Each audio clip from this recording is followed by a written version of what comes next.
Jay, good afternoon, Admar, and good afternoon to all the viewers out there. This is a very important day for the entire nation.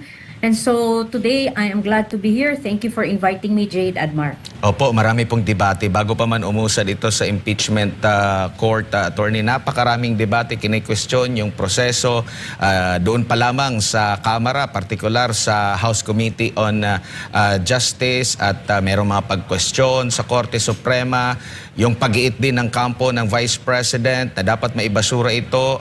Yung pag-iit niya ay nandun na sa Senate Impeachment Court. Ano po ang overall basa po ninyo dito sa kasalukuyan pong mga pangyayari bago pa man ang mismong pag-uumpisa ng pagdinig po, attorney?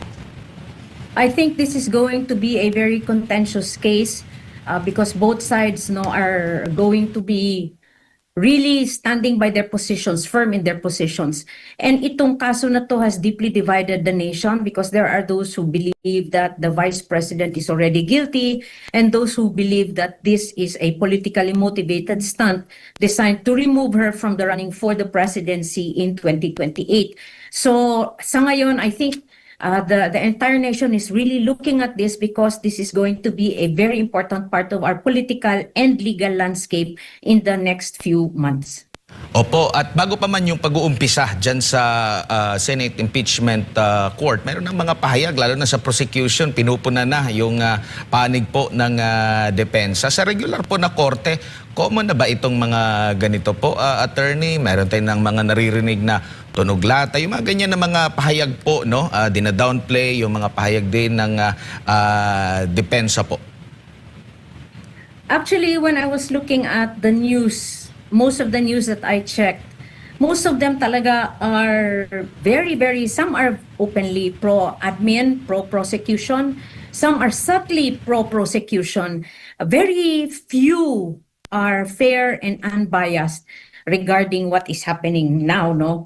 And I think, we should just let the process follow up, the process proceed. Kung ano man ang mangyayari, we will let the prosecution give their evidence, if any, and we will let the defense answer this evidence if they also have evidence against the prosecution's evidences. Pero sa ngayon, I think that since this is already supposed to be sub judice, what do I mean by sub judice? Sub judice is when the case is already in court, the parties can no longer give any opinions regarding what is happening to the case, but can only give factual statements on what is about to happen.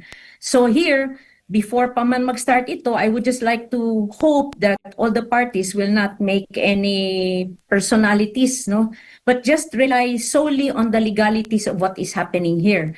Now, yung mga sinasabi, meron ako nakita na they will make sure that the president is impeached.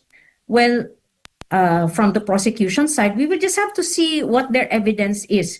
Because on the other hand, the Vice President's defense team has been saying that the case is unconstitutional and there are due process questions that need to be answered. Now, ang sinasabi ng prosecution na itong mga questions na to, ito yung pinagsasabi niya noon pa man doon sa Committee on Justice hearings, and this is just a rehash. But again, the questions that are posed there by the defense may actually have a very important bearing later because this will probably go all the way to the Supreme Court. Opo, pero yung mga pahayag na yun po na sabi nyo nga po parang pwedeng mapasok na sa sub judice, patunay po yun sa political process na kaakibat po nitong impeachment trial po na ito, attorney? I'm sorry, I didn't quite get you. Kumbaga parang ito yung isa sa mga senyales na talagang itong impeachment trial ay hindi kagaya sa regular court, kundi may halong political process. Actually, an impeachment is a legal, let me see my notes Okay. While an impeachment process is political in character, it is primarily, according to the Supreme Court, a legal and constitutional process subject to judicial review, especially when grave abuse of discretion or violation of constitutional right is alleged. And ito yung mga ina-allege ni Vice President Sara Duterte. There are grave abuse of discretion or violation of constitutional rights in her answer to the articles of impeachment. So, ito siya medyo, I think this is going to be very important. But regarding your question about sub judice, yes, we can only talk about what is happening, but we cannot make perhaps any opinions that are not based on facts while the case is ongoing. Opo. Attorney, ang sinasabi po na mamumuno o magiging presiding officer ay itong si Senate President Win Gatchalian na hindi po abogado. Meron po ba kayong nakikitang advantage or disadvantages dito po sa magiging, kasi sa mga nakalipas na mga impeachment court, mga batikang abogado yung nagiging presiding officer. Dito po sa kay Vice President Sara, ano pong sa inyo po rito, Attorney? Well, actually, since this is a very important proceeding in our legal landscape and political landscape, mas maganda sana kung ang ating presiding officer for the impeachment trial is a lawyer, because the lawyer will have knowledge of the subtleties and the technicalities of law. But hindi naman kasi yan required under the Senate rules on impeachment. Although, like I said, it would have been good. There are only 4 lawyers in the Senate as of the present. Si Senator Kiko Pangilinan, Senator Chis Escudero, Senator Alan Cayetano, and Senator Rodante Marcoleta. And none of these are the presiding officers. Opo. Obligado ba ang pangalawang Pangulo, baka kasi gawin na ng mga issue po ang first day ng impeachment trial, obligado ba ang pangalawang Pangulo na dumalo, may notice po na ipinadala po sa kanya? Okay, although merong subpoena na in-issue sa kanya for her to appear in today's hearing, the rules of impeachment do not actually require her to attend, because she can attend in person or via counsel. And if neither attend, kung hindi attend si Vice President Sara or hindi attend yung kanyang legal counsel, then pwede pa rin magpatuloy ang kaso and the Senate will enter a plea of not guilty and then proceed with trial. So actually, she is not required to attend. So yung mga sinasabi nila na kailangan maging present siya, I think that is that is misleading in the sense that under the rules of the Senate impeachment, hindi kailangan siya maging present.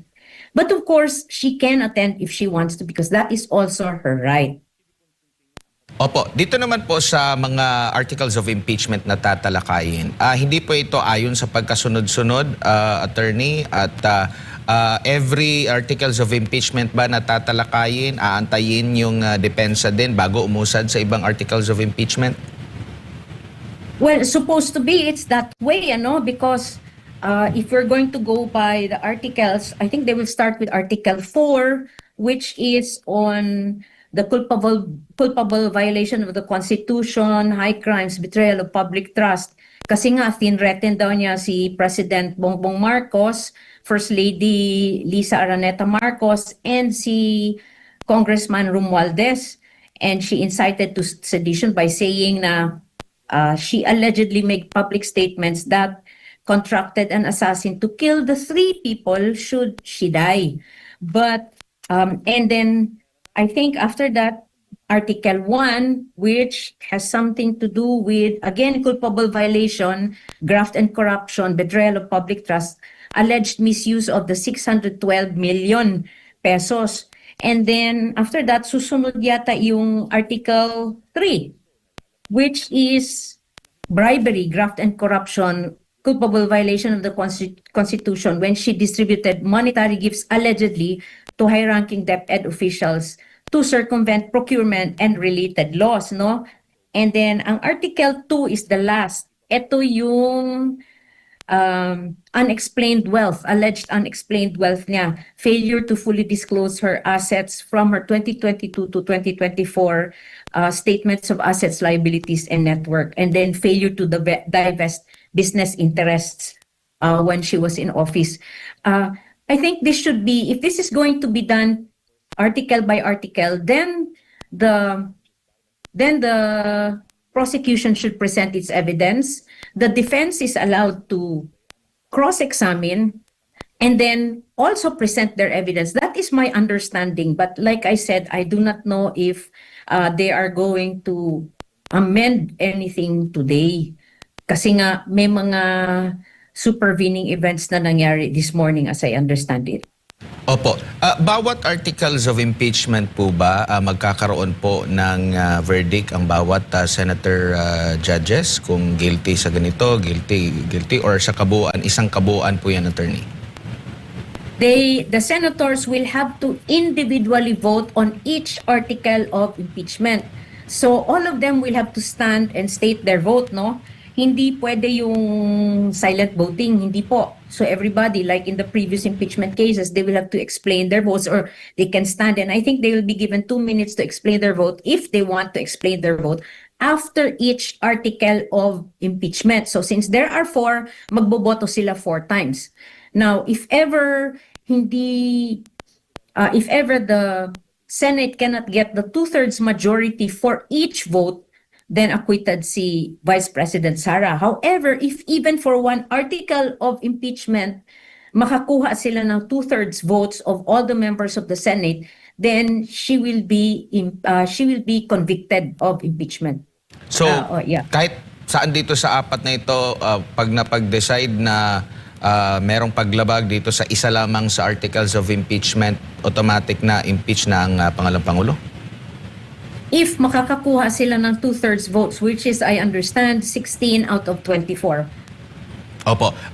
Linawin din natin yan. Ano po yung stand niyo po ukol po dyan, attorney? Kasi magkahiwalay din po yung mga iba't ibang mga kilala sa larangan, mga legal luminaries po na sinasabi na mababawasan na yung threshold dahil merong makulong. Actually, pangatlo na yata yung meron ng 2 yata na nakulong, isa nagtatago, mababawasan po yan. Ano po ang masasabi niyo po dito, attorney? If we strictly follow the Constitution, ang nakalagay kasi under the Constitution, klaro ano to? Talihan. No person shall, under Section 3, Article 11 of the 1987 Constitution, Section 3, ang nakalagay kasi, no person shall be convicted without the concurrence of 2/3 of all the members of the Senate. So, dito maghihinge yung all the members of the Senate. But if the law is clear, as the Supreme Court said in the very recent case of Duterte versus House of Representatives, then you give the meaning, the clear meaning to the provision of law. So, klaro man ito, no person shall be convicted without the concurrence of 2/3 of all the members of the Senate. Now, my understanding is that as of the present, there are 24 members of the Senate. So, to get the vote, dapat 16. May nagka-claim kasi in the case of Avellino versus Cuenco na mabababaan yan. But when I looked at that case, and later on, the case of, let me see, the case of Santiago versus Gingoana, in a 1998 case po ito. In the Avellino versus Cuenco is, I think, a 1949 case. At the time, it was simpler then. That case, I think, was regarding attendance, no? And ang sabi ng Supreme Court, they will not disturb the proceedings of the Congress because it was internal. But in the case of Santiago versus Gingoana et al., which is a 1998 case, at saka unbanked din ito na Supreme Court decision, okay,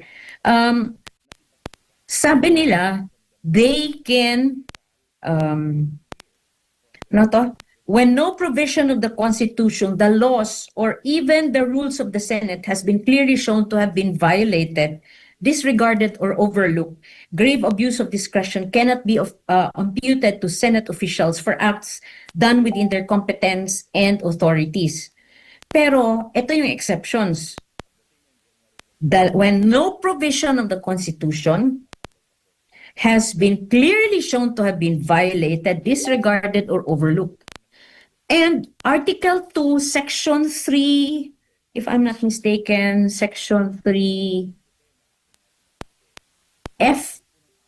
says 2/3 of all the members of the Senate. Hindi po sinabi na 2/3 of the members present in the Senate. Ang sabi, all the members of the Senate. So my understanding is that since this is a constitutional provision, this should be followed.